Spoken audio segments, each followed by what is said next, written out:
আল্লাহ আমার রব, এই রবি আমার সব। দামে দামে তন মনে তারি অনুভব। তোমার দুনিয়াতে আমি যেদিকে তাকাই, অথই নিয়ামতে ডুবে আছি সবাই। পাক পাখালির গানে শুনি তসবি কলো রব, তসবি কলো রব। আল্লাহ আমার রব, এই রবি আমার। আসসালামু আলাইকুম, আলহামদুলিল্লাহ, আসসালাতু ওয়াসসালামু আলা রাসূলিল্লাহ। প্রিয় দর্শক, আপনারা যারা দেশে আছেন প্রবাসে, সবাইকে জানাই অনেক অনেক প্রীতি ও শুভেচ্ছা। শুরু হলো এনটিভি আয়োজিত অনুষ্ঠান আপনার জিজ্ঞাসা। আপনাদের সাথে আছি আমি জয়নুল আবেদিন আজাদ। আর আপনাদের মনে জাগা প্রশ্নের জিজ্ঞাসার জবাব দিচ্ছেন বিশিষ্ট আলেম ডক্টর মোহাম্মদ সাইফুল্লাহ। আসসালামু আলাইকুম ওয়া রাহমাতুল্লাহি ওয়া বারাকাতুহু। প্রিয় দর্শক, চলুন তাহলে জিজ্ঞাসার জগতে। শুরুতে একটি চিঠি পাঠিয়েছেন কামরুন নাহার, সরকারি মহিলা কলেজ রোড, কুমিল্লা থেকে। লিখেছেন, আমি সকাল 9:30 সময় সালাতুদ দোহা বা চাশতের সালাত আদায় করে থাকি। আমি 8 রাকাত নামাজ আদায় করে থাকি। এখন আমি ফজরের সালাতের পর জায়নামাজে বসে তাসবিহ পাঠ করা এবং সূর্যোদয়ের পর যে নামাজ সেটা আদায় করতে নিয়ত করেছি। এই নামাজটা আমাকে কয় রাকাত পড়তে হবে এবং পরবর্তীতে কি আবার 9:30 চাশতের সালাত আদায় করতে হবে? সূর্য উদয়ের কয় মিনিট পর তা আদায় করব এবং কত রাকাত পড়তে হবে? ধন্যবাদ, খুবই গুরুত্বপূর্ণ একটি প্রশ্ন করেছেন। প্রথম কথা হচ্ছে, সূর্য উদিত হওয়ার পর যেই সালাত আদায় করা হয় এটাকে সালাতুল ইশরাক বলা হয়। তাকে সময়ের দিকে সম্পৃক্ত করে ইশরাক বলা হয়। তো ইশরাকের সালাত আপনি 2 রাকাত থেকে 4 রাকাতও পড়তে পারেন, 2 রাকাত করে 4 রাকাতও পড়তে পারেন, 2 রাকাতও পড়তে পারেন, আরও বেশিও পড়তে পারেন, তবে 2 রাকাত অন্ততপক্ষে পড়তে হবে। সূর্য উদিত হওয়ার অন্ততপক্ষে 12 থেকে 14 মিনিট পর সূর্য উদিত হওয়ার যে টাইম দেওয়া আছে, এই টাইমিংয়ের হিসাব কষে আপনি 12 থেকে 14 মিনিট অপেক্ষা করবেন, তারপরে এই সালাত আদায় করবেন। এই সালাতের ব্যাপারে যে হাদিসটি বর্ণনা করা হয় তাকে, যে কেউ যদি ফজরের সালাত আদায় করেন এবং যেখানে ফজরের সালাত আদায় করেছেন সেখানে ফজরের সালাত আদায় করার পর তিনি বসে থাকেন, আল্লাহ রাব্বুল আলামিনের জিকির করেন, হাত্তা তারতাফিআ শামস আও তাতলুআ শামস ওয়া তারতাফিআ কায়দা রুমহ, যে সূর্য উদিত হওয়া পর্যন্ত এবং সূর্য 1 বর্ষা পরিমাণ উপর দিকে ওঠা পর্যন্ত অপেক্ষা করে তারপরে 2 রাকাত সালাত আদায় করে থাকে। রাসূলুল্লাহ সাল্লাল্লাহু আলাইহি ওয়াসাল্লাম ইরশাদ করেছেন যে সেই ব্যক্তি একটি হজ অথবা একটি উমরা পরিপূর্ণভাবে আদায় করা যে ফজিলত রয়েছে সেই ফজিলত সে লাভ করতে পারবে। তো এখান থেকে এই ফজিলতের ব্যাপারে যে হাদিসটি রয়েছে, হাদিসটি শেখ মোহাম্মদ নাসিরুদ্দিন আলবানী রহমতুল্লাহ সহি বলেছেন, আবার কেউ কেউ দঈফও বলেছেন। হাদিস নিয়ে বিতর্ক রয়েছে, কিন্তু বিশুদ্ধ বক্তব্য হচ্ছে হাদিসটি গ্রহণযোগ্য, এই আমল গ্রহণযোগ্য। সেক্ষেত্রে আপনি এই আমলটুকু করতে পারেন। কিন্তু সালাতুদ দোহার ব্যাপারে যে হাদিসগুলো রয়েছে সেগুলো একেবারেই সহির দিক থেকে সবচেয়ে হাই গ্রেডের সহি হাদিস। এই হাদিসটি এটা আমরা এই জন্য আলোচনা করেছি, কারণ ওই যে পরবর্তীতে সালাতুদ দোহার যে হাদিসগুলো রয়েছে সেগুলো রাসূলুল্লাহ সাল্লাল্লাহু আলাইহি ওয়াসাল্লাম একেবারে সহি বক্তব্যের মাধ্যমে সাব্যস্ত হয়েছে। সুতরাং কেউ যদি এই সময় পড়েন তাহলেও তার হয়ে যাবে, তিনি ওই ফজিলতটুকু পেয়ে যাবেন। কিন্তু দোহায়ের ব্যাপারে যে হাদিসগুলো রয়েছে সেই হাদিসগুলো সনদের দিক থেকে এবং রাসূলুল্লাহ সাল্লাল্লাহু আলাইহি ওয়াসাল্লাম আমলের দিক থেকে একেবারে সহি সনদে সাব্যস্ত হয়েছে। এক্ষেত্রে কেউ যদি 2টি আমল করেন, মুতাআখিরি শাফিঈ মাযহাবের মুতাআখিরিন উলামায়ে কেরামগণ বলেছেন যে 2টি আমলই গ্রহণযোগ্য, 2টি আমলই করা যেতে পারে। শেখ মোহাম্মদ সালেহ উসাইমিন রহমতুল্লাহ আলাইহি বলেছেন তার ফতোয়ার মধ্যে যে একটা আদায় করলেই 2টা যে ফজিলত রয়েছে সেই ফজিলত আদায় হয়ে যাবে। এবং হাদিসের বক্তব্য মূলত সূর্য উদিত হওয়ার পর থেকে আরম্ভ করে সূর্য একেবারে মধ্যাকাশে আসার আগ পর্যন্ত, এর পূর্ব মুহূর্ত পর্যন্ত যদি কেউ নফল সালাত আদায় করে থাকে তাহলে এই ফজিলত তিনি পাবেন। দোহার ব্যাপারে রাসূলুল্লাহ সাল্লাল্লাহু আলাইহি ওয়াসাল্লাম যে ফজিলত বলেছেন সেটা পাবেন। কিন্তু ওই যে হাদিসটি যে ফজরের সালাতের পরে বিছানায় বসে জিকির করে সূর্য উদিত হওয়া পর্যন্ত অপেক্ষা করা, এইটা কিন্তু শুধুমাত্র ওই আমলের সাথে জড়িত। ওই আমল এর মাধ্যমেই এই ফজিলতটুকু পাবেন ইনশাআল্লাহ তাআলা। আপনি বলছেন যে তথ্যের দিক থেকে সালাতুদ দুহার এটাই অধিকতর অনেক শক্তিশালী এবং রাসূলুল্লাহ সাল্লাল্লাহু আলাইহি ওয়াসাল্লাম আমল সাব্যস্ত হয়েছে এখানে।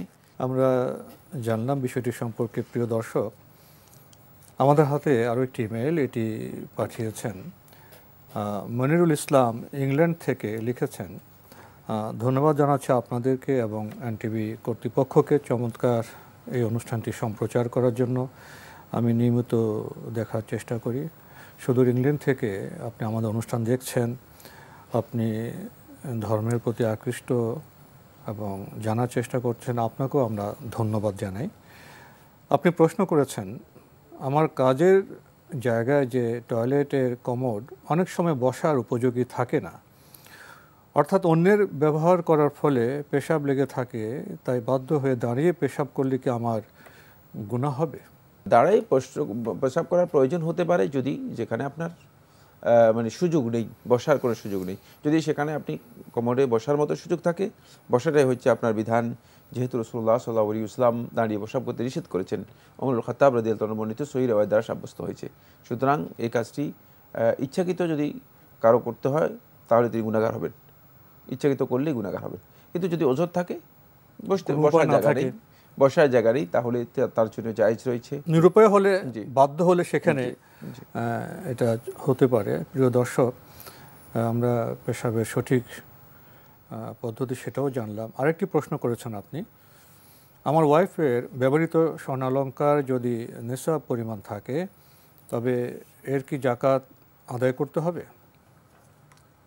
ব্যবহৃত স্বর্ণালঙ্কারের ব্যাপারে বিষয়ে আমরা অনেক বক্তব্য দিয়েছি। আলেমদের দুটি মত রয়েছে, একথাও বলেছি। একদল ওলামায়ে কেরাম বলেছেন যাকাত দিতে হবে, আরেক দল ওলামায়ে কেরাম বলেছেন যাকাত দিতে হবে না, যাকাত আসবে না। এখানে আমরা যে বিষয়টি সবচেয়ে বেশি গুরুত্ব দিয়েছি সেটা হচ্ছে ব্যবহৃত অলঙ্কারের যাকাত দিতে হবে না, এটাকে আমরা অগ্রাধিকার দিয়েছি। এবং অগ্রাধিকার দিয়েছি কেন, সে বক্তব্য আমরা উল্লেখ করেছি। সেই বিষয়ে আমরা অনেক বিস্তারিত আপনারা আমাদের ইউটিউব চ্যানেলে গেলে পেয়ে যাবেন ইনশাআল্লাহ তাআলা। এর কারণ হচ্ছে একটাই, সেটা হলো যিনি স্বর্ণটা ব্যবহার করতেছেন, এখন তার কাছে যাকাত যদি দিতে হয় তাহলে এই স্বর্ণ যেমন একটা তার কাছে মনে করেন একটা হার আছে। এখন এই হারটা 7.5 ভরি বা 8 ভরি, এই হার যদি তিনি কেটে এখান থেকে 40 ভাগের 1 ভাগ যাকাত বের করেন তাহলে এটাকে হার হবে না? এটাকে হার বলা হবে কিনা, এটাকে গয়না বলা হবে? দুনিয়ার কেউ এটা ব্যবহার করতে পারবে? প্রশ্নই আসে না। সুতরাং যেহেতু এর থেকে যাকাত বের করাটাই ইম্পসিবল, এর থেকে যেই সম্পদ থেকে যাকাত বের করার কোনো বিধান পদ্ধতি নেই, সেই সম্পদের উপর যাকাত আসে না ইসলামে। অনেক দীর্ঘ মূলনীতি রয়েছে, এটা একটা মূলনীতি। কারণ এটা তাহলে অবশ্যই বাড়ির জাকাত হয় না, ব্যবহারে যে জমিন মনে করেন পতিত জমিন রয়েছে, অনেক কোটি কোটি টাকার পতিত জমিন রয়ে গিয়েছে, সেখানে কোনো উৎপাদন হয় না, তার উপর যাকাত আসবে না, তার উপর যাকাত আসবে না। সুতরাং মানে ব্যবহৃত যে মানে স্বর্ণালঙ্কার বা গহনা রয়েছে সেগুলো থেকে যাকাত বের করার কোনো মানে পসিবল পদ্ধতিই নেই, সিস্টেমই নেই, মানে সেক্ষেত্রে তার উপর যাকাত আসার কোনো সুযোগ নেই। আর কেউ যদি স্বর্ণ জমা রাখে সম্পদ হিসেবে, তার উপর যাকাত আসবে। স্বর্ণ জমা রাখুক, স্বর্ণ বিক্রি করুক, স্বর্ণ মানে রেখেছেন কিন্তু উদ্দেশ্য হচ্ছে মানে দাম বৃদ্ধি হলে বিক্রি করবেন, ব্যবসা, অবশ্যই সেগুলো যাকাত তাকে দিতে হবে। জি, আমরা জানলাম বিষয়টি সম্পর্কে। প্রিয় দর্শক, আরও একটি ইমেল পাঠিয়েছেন কুমিল্লা লাকসাম থেকে মোহাম্মদ আনোয়ার হোসেন। লিখেছেন, আমরা বাসের সামনের আয়নাতে পবিত্র মক্কা শরীফের ছবি ঝুলিয়ে রাখতে দেখি, আরবি অনেক দোয়া দরুদ লেখা থাকে। এসব পোস্টারে আবার মাইক্রো টমটমে দেখে থাকি এসব পোস্টার। বেশিরভাগ সময় চালকের সামনে ঠিক তার আয়নার উপরিভাগে লেখা থাকে লা ইলাহা ইল্লাল্লাহু মুহাম্মাদুর রাসূলুল্লাহ অথবা বিসমিল্লাহির রহমানির রহিম। এসব লেখা কি ঠিক আছে, বৈধ হচ্ছে? মানে হারাম বা নিষিদ্ধ বিষয় নয়। যদি কেউ ভালোবাসা প্রকাশ করে, যদি কেউ লিখেন, লিখতে পারেন। লেখাটা সৌন্দর্যের জন্য হলেও এর মধ্যে ফায়দা আছে, দুটি ফায়দা আছে। 1 নম্বর ফায়দা হচ্ছে যারা দেখবেন তাদের দেখার একটা প্রভাব পড়বে, তাদের তাজকির হবে, রিমাইন্ডিং হবে, তাদেরকে রিমাইন্ডার দিবে যে এটা হচ্ছে কালেমাতুত তাওহীদ, লা ইলাহা ইল্লাল্লাহ। মানে তাদের এটা হয়তো অনেকে আছেন যে আবার দেখে লা ইলাহা ইল্লাল্লাহ পড়বেনও, তাহলে তিনি সওয়াবও পেয়ে গেলেন, যিনি লিখেছেন তিনিও এর সওয়াব পাবেন। সুতরাং এখানে রিমাইন্ডার আছে, খুব ভালো করে খেয়াল করতে হবে, যেটা মানে মানে বেহুদা নয়, প্রত্যেকটা জিনিসের মধ্যে চিন্তা শুধু সৌন্দর্য নয়, হ্যাঁ সৌন্দর্যের সাথে মানে একটা দাবি আছে, বক্তব্য আছে। কারণ হচ্ছে এটি কালেমাতু তাওহীদ, তো আল্লাহ রাব্বুল আলামিন তাওহীদের কথা বলা হচ্ছে। মানে 2 নম্বর যে বিষয়টি সেটা হচ্ছে চেতনাগত দিক থেকে আপনার একটা পরিচয়, আইডেন্টিটি বহন করতেছে, আপনার একটা আইডেন্টিটি বহন করতেছে। সেটা হচ্ছে যে না, এই মনে হয় গাড়ির মালিক নিশ্চয়ই মুসলিম, একজন মনে হয় ভালো বান্দা, মানে এই বিষয়টি চেতনাগত দিক থেকে বহন করতেছে। সুতরাং এই কারণে যদি কেউ লিখেন তিনি অবশ্যই এটা ভালো কাজ করেছেন, এটাকে ভালো কাজ হিসেবে চিহ্নিত করতে হবে। কারণ তিনি ইচ্ছা করে সেখানে অন্য কিছু লিখে দিতে পারতেন, অন্য কিছু লিখতে পারতেন, দেখা যায় হ্যাঁ খারাপ ছবিও দিচ্ছেন ইত্যাদি ইত্যাদি। সেক্ষেত্রে তিনি যেহেতু এটা দিচ্ছেন, তাহলে বোঝা যাচ্ছে তার চেতনাগত দিক থেকে পরিশুদ্ধতা আছে, এটাও বোঝা যাবে, এটাও বোঝা যাবে। কিন্তু এটা এখান থেকে মানে আমি এটা বুঝাচ্ছি না যে মানে গাড়ির মধ্যে শুধু এটাই লিখতে হবে, গাড়িতে লেখার জন্য এটাকে লা ইলাহা ইল্লাল্লাহ কালিমাতুত তাওহীদ অথবা বিসমিল্লাহির রহমানির রহিম এটা গাড়িতে লেখার জন্য নয়, এটা হচ্ছে এটা নিজে জানার জন্য, এটা আমল করার জন্য, এটা হলো মানুষের ইবাদতের একটি মৌলিক বিষয়, কোরআনে কারীমের এটা আরো গভীর বিষয়। হ্যাঁ, এটা গভীর বিষয়। কিন্তু যদি কেউ লিখেন তাহলেও যে তিনি গুনাহগার হবেন অথবা তার কাজটি শুদ্ধ হচ্ছে না, এই বক্তব্য যথার্থ বা সঠিক নয়। এটা আপনার সামাজিক একটা প্রচলন বা সংস্কৃতির বিষয় হতে পারে, চিন্তা চেতনার বিষয় একটা হতে পারে। আমাদের হাতে একটি ইমেল পাঠিয়েছেন পুলক বিন জসিম, শহীদবাগ, ঢাকা থেকে লিখেছেন, কতদিন পর পর মাথার চুল কাটা সুন্নাহ? মাথার চুল কাটার জন্য সুনির্দিষ্ট কোনো তাওকিত বা মানে ডেট বা তারিখ নির্ধারণ করা হয়নি যে 40 দিন পর 30 দিন পর মাথার চুল কাটতে হবে, এই ধরনের কোনো নির্ধারণই আসেনি। মাথার চুল আপনি যদি প্রয়োজন মনে করেন কাটার, তাহলে আপনি কাটতে পারেন। সেক্ষেত্রে যিনি মনে করছেন যে তার চুল বড় হয়ে গিয়েছে, দেখতে বিশ্রী দেখাচ্ছে, সুন্দর দেখাচ্ছে না, তাহলে তিনি যে কোনো সময় চুল কাটতে পারেন। তবে সৌন্দর্যের জন্য চুল যদি কেউ লম্বা করেন, তিনি লম্বাও করতে পারেন। রাসূলুল্লাহ সাল্লাল্লাহু আলাইহি ওয়াসাল্লাম যে সমাজে রাসূলুল্লাহ সাল্লাল্লাহু বসবাস করেছেন, সেই সমাজে লম্বা চুল রাখার একটা প্রচলন ছিল। সুতরাং প্রচলনকে লক্ষ্য রেখে যদি কেউ লম্বা চুল রাখেন, তিনি রাখতে পারেন। কিন্তু এই ধরনের, এটাকে আমাদের দেশে কেউ কেউ বাবরি চুল বলেন। বাবরি শব্দটি যদিও মানে পরবর্তীতে ইউজ হয়েছে, কিন্তু রাসূল সাল্লাল্লাহু আলাইহি ওয়াসাল্লামের সময় এগুলো ছিল না। সেটাকে বলা হয়েছে জুম্মা অথবা ওয়াফরা অথবা লিম্মা, এই শব্দগুলো এসেছে। রাসূলুল্লাহ সাল্লাল্লাহু আলাইহি ওয়াসাল্লাম যে ধরনের চুল রাখতেন সেগুলোর একটা বিবরণ দেওয়া হয়েছে এভাবে। সেটা একেবারে স্কন্ধ পর্যন্ত, এতটুকু পর্যন্ত রাখতে পারেন। সেই চুলগুলো এতটুকু পর্যন্ত আপনি স্কন্ধের একেবারে নিচের দিকে ছেড়ে দিবেন না, এতটুকু পর্যন্ত আপনি রাখতে পারেন, কাঁধ পর্যন্ত। হ্যাঁ, কাঁধ পর্যন্ত আপনি রাখতে পারবেন। সেক্ষেত্রে যদি কেউ লম্বা এভাবে রাখেন, এটাও তার জন্য জায়েজ। কিন্তু এটা সামাজিক প্রচলনের সাথে খুবই জড়িত একটি বিষয়। যদি সামাজিক প্রচলনটা এমন হয় যে এই ধরনের চুল রাখা মানে খারাপ লোকদের অথবা দুষ্ট প্রকৃতির মানুষের স্বভাব, তাহলে উত্তম হচ্ছে এটা পরিহার করা, প্রচলনের দিক থেকে। হ্যাঁ, উত্তম হচ্ছে প্রচলনের দিক থেকে এটা পরিহার করা। কিন্তু যদি কেউ রাখেন, তিনি রাখতে পারেন, যেহেতু মানে সমাজে প্রচলিত আছে, মানে নিন্দিত নয়, অপরিচিত নয়, রাখা যেতে পারে। কিন্তু উত্তম হচ্ছে সেটা হলো সমাজে যেটা সবচেয়ে বেশি পরিচিত সেই প্রক্রিয়া অনুসরণ করা। চুল রাখা নিন্দিত হয় বিভিন্ন কারণে, তাহলে এটা না রাখে সেটা পরিহার করা উত্তম, কারণ এটা সমাজের সাথে জড়িত। কারণ একেবারেই এই মূলনীতি সমস্ত আহলুল ইলম তাদের ঐক্যমতে এই মূলনীতিকে সমর্থন করেছে। সেটা হচ্ছে আল আহকামু তাতাগায়্যারু বিতাগায়্যুরিল আজমানি ওয়াল আমসার, যে সমস্ত আহকামগুলো মুতাআল্লিকা বিল আরাফ মানে প্রচলনের সাথে জড়িত শরীয়তের, এগুলো সময়ের ব্যবধানে, সময়ের পরিবর্তনে এবং স্থানের পরিবর্তন ব্যবধানে সেগুলো চেঞ্জ হবে, সেগুলো পরিবর্তন হবে। মানে সবগুলো এভাবে চলবে না। কারণ সেখানে যদি এটা হয়ে যায় যে মানে এই ধরনের চুল রাখা একটা শোহরতের কারণ হতে পারে। শোহরত হচ্ছে কি, মানুষদেরকে নিজেকে আলাদা মনে করার জন্য, যে আমি অন্যরকম ভাবসাব দেখানোর লক্ষ্য কি, একটা ভাব তৈরি করার জন্য মানুষের ধারণা কি, যদি এমনটি হয় তাহলে কিন্তু এটা মানে গর্হিত কাজে পরিণত হয়ে যাবে। কারণ রাসূলুল্লাহ সাল্লাল্লাহু আলাইহি ওয়াসাল্লাম শোহরতকে নিষেধ করেছেন। রাসূলুল্লাহ অপছন্দ করেছেন। সুতরাং শোহরতের কারণে এটা একেবারে নিষিদ্ধই হবে।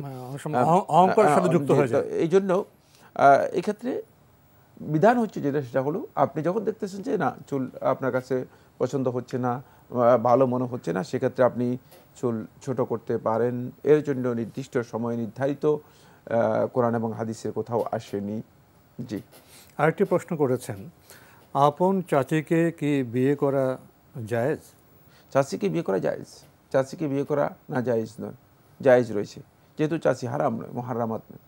কিন্তু খেয়াল রাখতে হবে যেটা, সেটা হলো কখন, কিভাবে, মানে কি কারণে, মানে মূর্খতার কোন পর্যায়ে গেলে, মানে প্রত্যেকটা জিনিসের একটা স্টেজ আছে, সৌন্দর্য আছে, একটা বাস্তবতা আছে। সুতরাং সেই স্তরে মূলত এই বিষয়টি আসে না। জি,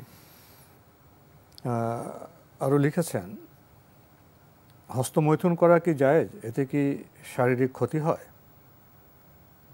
শারীরিক ক্ষতির বিষয়টি আপনি আজকে প্রশ্ন করছেন, এটা ভয়ঙ্কর ধরনের শারীরিক ক্ষতি হয়ে থাকে। এ বিষয়ে শেখুল ইসলাম ইবনে কাইয়্যিম রাহিমাহুল্লাহ তাআলা তার কিতাবে বিস্তারিত আলোচনা করেছেন। আমরা এই প্রশ্নের উত্তর মনে করি না যে এটাকে কি বলা হয়, তাকে টেলিভিশনের জন্য যোগ্য একটি প্রশ্ন।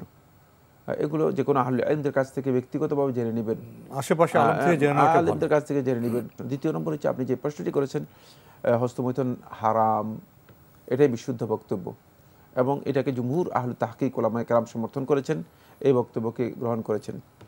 কোরআনে কারীমের সূরাত আল মুমিনুনের 64 নম্বর আয়াতে আল্লাহ সুবহানাহু ওয়া তাআলা বলেছেন, ফামান ইবতাগা ওয়ারা'a যালিকা ফাউলাইকা হুমুল আদুন, ফামান ইবতাগা ওয়ারা'a যালিকা ফাউলাইকা হুমুল আদুন। সূরা আল মুমিনুন 66 নম্বর আয়াতের মধ্যে একবারে শুরুতেই 4, 5, 6 এই আয়াতগুলোর মধ্যে উল্লেখ করেছেন, ফামান ইবতাগা ওয়ারা'a যালিকা, যে ব্যক্তি মানে এই যে অনুমোদন দেওয়া আছে, অনুমোদিত পদ্ধতির বাইরে অন্য কোনো পন্থা অবলম্বন করবে, ইবতাগা ওয়ারা'a যালিকা ফাউলাইকা হুমুল আদুন, তারা সীমালঙ্ঘনকারী। আর সীমালঙ্ঘনকারী কোনো সন্দেহ নেই, সে তো অবশ্যই হারাম, সীমালঙ্ঘনটাই হারাম। যেহেতু আল্লাহ সুবহানাহু ওয়া তাআলা অন্য আয়াতের মধ্যে বলেছেন, ওয়ালা তা'তাদু ইন্নাল্লাহা লা ইউহিব্বুল মু'তাদিন, তোমরা সীমালঙ্ঘন করো না, আল্লাহ তাআলা সীমালঙ্ঘনকারীকে পছন্দ করেন না।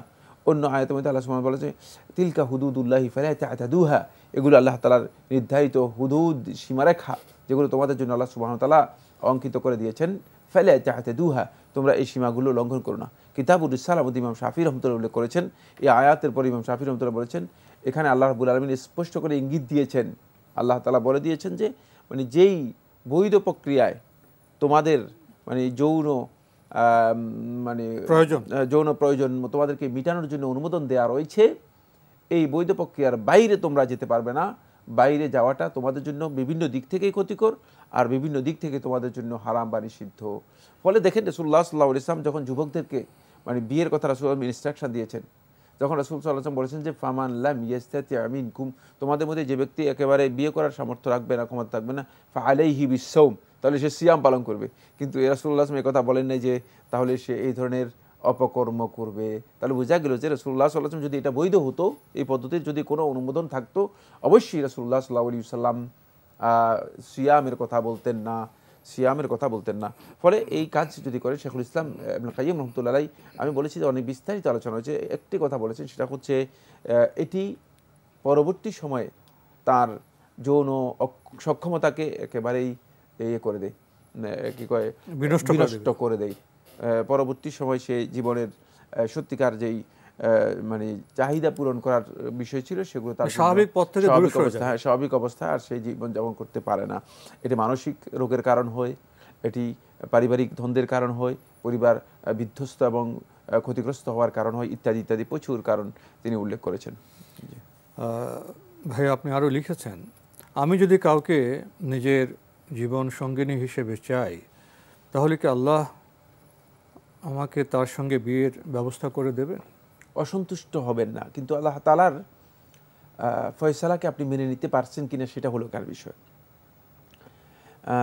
দেখা যাচ্ছে যে আপনি একটা অবৈধ রিলেশনে জড়িত হয়ে যাচ্ছেন, যেটা ইসলাম হারাম করেছে। ফলে এই অবৈধ রিলেশনের কারণে আপনি ক্ষতিগ্রস্ত হবেন। সুনির্দিষ্ট নারী অথবা সুনির্দিষ্ট কোনো মহিলার প্রতি কারো আসক্তি, কারো অনুরাগ ইত্যাদি কিন্তু ইসলামী শরীয়তের মধ্যে বিবাহের আগে হারাম। তো বিবাহের আগে হারাম কাজে যখন আপনি লিপ্ত হবেন, যখন আপনি সুনির্দিষ্ট মহিলার প্রতি অথবা নারীর প্রতি আপনার এই আগ্রহ তৈরি হয়ে যাবে, এর অর্থ হচ্ছে আপনি আল্লাহ তাআলার বিধানের থেকে একটু বাইরে চলে গেছেন। তো আল্লাহর বিধান থেকে যিনি একটু বাইরে যাবেন তিনি ক্ষতিগ্রস্ত। তাহলে আপনি এমনিই ক্ষতিগ্রস্ত হবেন। বাকি আল্লাহ রাব্বুল আলামিনের কাছে যদি সেটাকে ন্যস্ত করে দিতেন তাহলে সেটা আপনার জন্য কল্যাণকর হতো বেশি। কিন্তু যদি বিয়ের মাধ্যমে আপনি মানে কাউকে স্ত্রী করেন, এটা আপনার জন্য না জায়েজ নয়, জায়েজ আপনি করতে পারবেন। মানে বিয়ের আগে ভালোবাসা নয়, বিয়ের পরে ভালোবাসা। জি, সেটা বোধ ট্যাক্সই হয় বেশি বোধ হয়। সেটাই ভালোবাসা হয়, সেটাই টেকসই দেখছি আমরা। জি, তো আজকে আমাদের এখানে শেষ করতে হচ্ছে। আপনাকে অনেক ধন্যবাদ। আপনাকে অনেক ধন্যবাদ। প্রিয় দর্শক, আমরা দেখছিলাম এনটিভি আয়োজিত অনুষ্ঠান আপনার জিজ্ঞাসা। আমাদের অনুষ্ঠান আপনারা এনটিভি অনলাইনেও দেখতে পারবেন, ভিজিট করুন www.ntvbd.com। এছাড়া ইউটিউবে এবং ভেরিফাইড ফেসবুক পেজে অনুষ্ঠান দেখতে পারবেন। শেষে এসে আমরা ছোট্ট কয়েকটি শব্দে একটি প্রশ্ন পেয়েছি, জবাব দেওয়ার চেষ্টা করেছি সংক্ষিপ্ত সময়ে। জীবন সঙ্গী বলতে আমরা কি বুঝি, বিয়ে বলতে আমরা কি বুঝি, বিয়ের দায়িত্বকে আমরা উপলব্ধি করি? তাহলে ডানে বায়ে আমরা এত বিচিত্র ভঙ্গিতে কেন আমরা চলাফেরা করছি? বিয়ে একটি প্রয়োজনীয় বিষয়, গুরুত্বপূর্ণ বিষয়, মানব জাতিকে এগিয়ে নেওয়ার বিষয়। এই বিষয়টিকে আমাদের দার্শনিকভাবে মানবিক প্রয়োজনের দিক থেকে এবং দায়িত্বের দিক থেকে বিবেচনা করতে হবে। সময়ের চাহিদা প্রবৃত্তির তাড়নায় আমরা যদি ক্ষিপ্ত হয়ে গিয়ে এসব আচরণে জড়িয়ে যাই তাহলে অনেক সময় ভুল করতে পারি। এ বিষয়ে আমাদের পারিবারিক শিক্ষা যেমন প্রয়োজন, নৈতিক শিক্ষাও প্রয়োজন। প্রিয় দর্শক, চিঠি লিখুন, প্রশ্ন পাঠান আমাদের ঠিকানায়। পরিচালক আপনার জিজ্ঞাসা, এনটিভি, বিএসসিসি ভবন, 7ম তলা, 102 কাজী নজরুল ইসলাম এভিনিউ, কারওয়ান বাজার, ঢাকা 1215। ইমেল অ্যাড্রেস আপনার জিজ্ঞাসা @ntvbd.com। মহান আল্লাহ আমাদের সবাইকে নিরাপদে রাখুন শান্তিতে। আসসালামু আলাইকুম। আল্লাহ আমার রব, এই রবি আমার সব, দামে দামে তুন মনে তারি অনুভব। আল্লাহ আমার রব, এই রবি আমার সব।